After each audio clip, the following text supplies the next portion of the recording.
So living in the US as an Asian American, I find that we are appreciated for our skills, but we are not welcome at the table, that our voice is not welcome.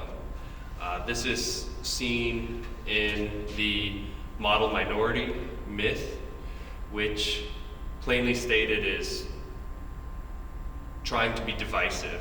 Its aim is to separate and to cause dissension, to cause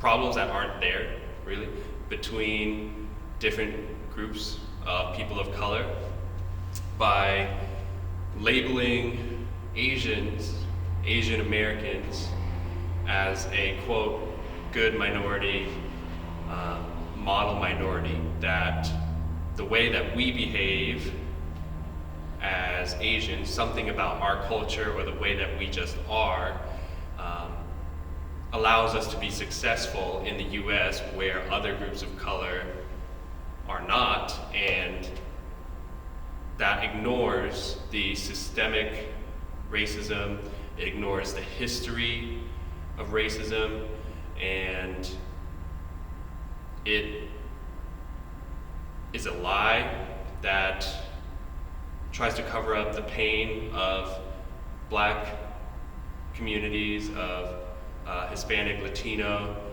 communities, of indigenous communities, and so on, but also for Asian American communities as well.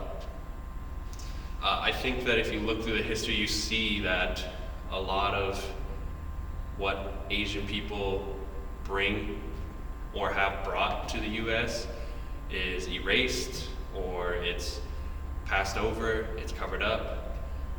In my life, I feel that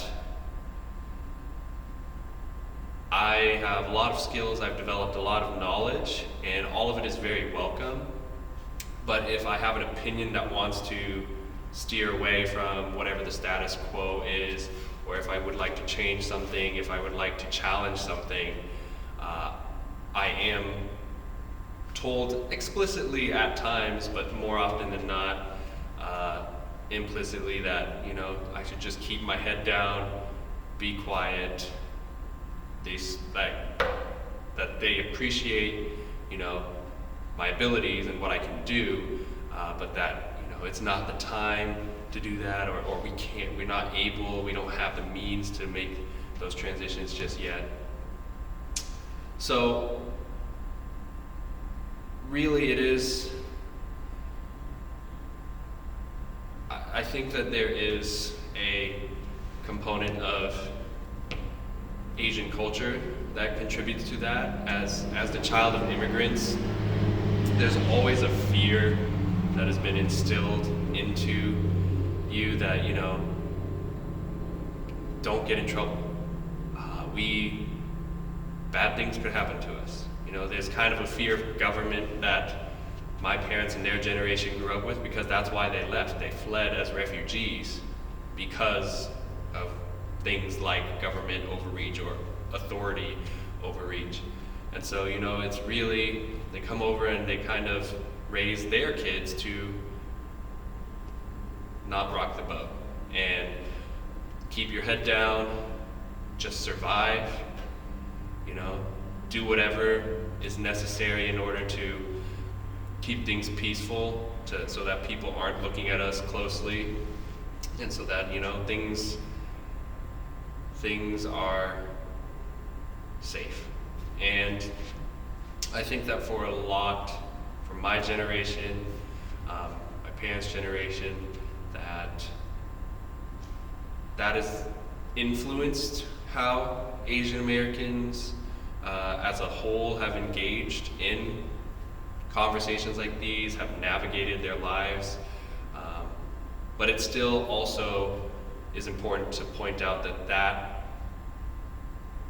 comes from the initial action of oppression, that comes from my parents facing oppression in their homeland and having to flee, and then coming here to a land of promise, but also a land that constantly holds it over their heads that, you know, you don't really belong. The fear of deportation, the fear of, you know, losing connections, losing family, losing livelihood, lots of things like that. And so living in the US is stressful. It's stressful,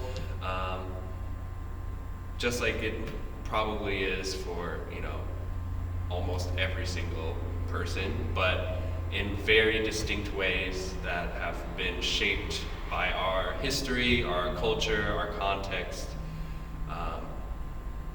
that are just unfair, but are the reality of millions of people.